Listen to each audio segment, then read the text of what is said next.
Okay guys, today what we're going to do is we're going to review finding area of polygons. So I put this video together to take you through the 4 examples that are on the notes for today.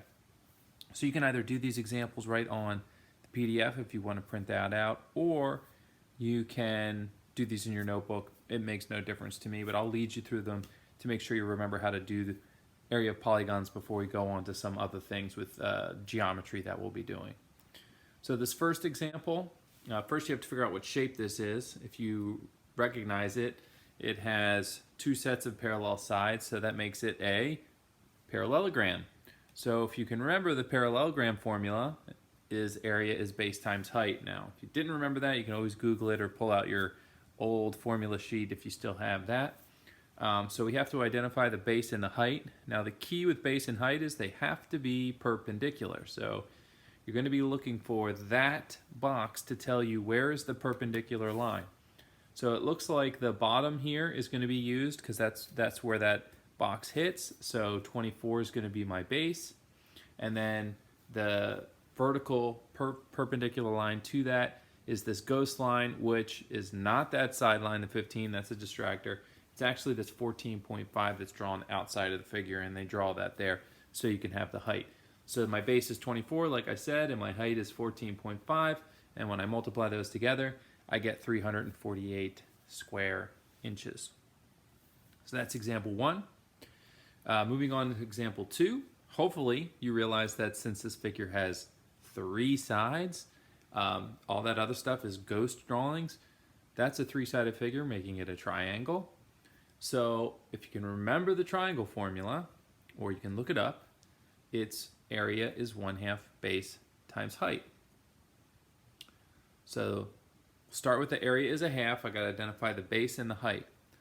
Now there's a lot of numbers on here, but again, I'm looking for that symbol, that box that means this is perpendicular.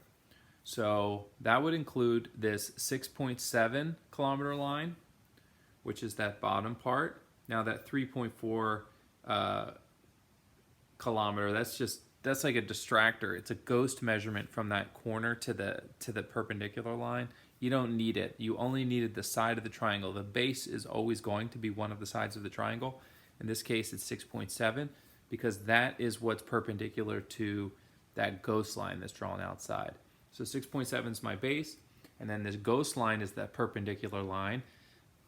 So it's not that 12.9, that's a distractor number. It's not this 8.7, that's the other slanted side. We don't need that. It's that 8 kilometer line, because that's the line that would be perfectly perpendicular with the base. And that's what's connected to that box. So my height is 8. When you crunch all the numbers and you do 1/2 times 6.7 times 8, you get 26.8, and those are square kilometers because we're doing area. Example 3 is also a triangle. I hope you recognize that. It's a 3-sided figure. Again, there's 4 numbers on here. We're only going to need 2 of those numbers to find the area.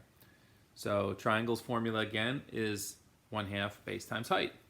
So let's start again with the 1/2 part. Let's find our perpendicular box. There it is right there. That tells me the 2 lines that I'm going to use to find the area. So the base one would be this one because that's part of the triangle. Remember, the base has to be a side of the triangle.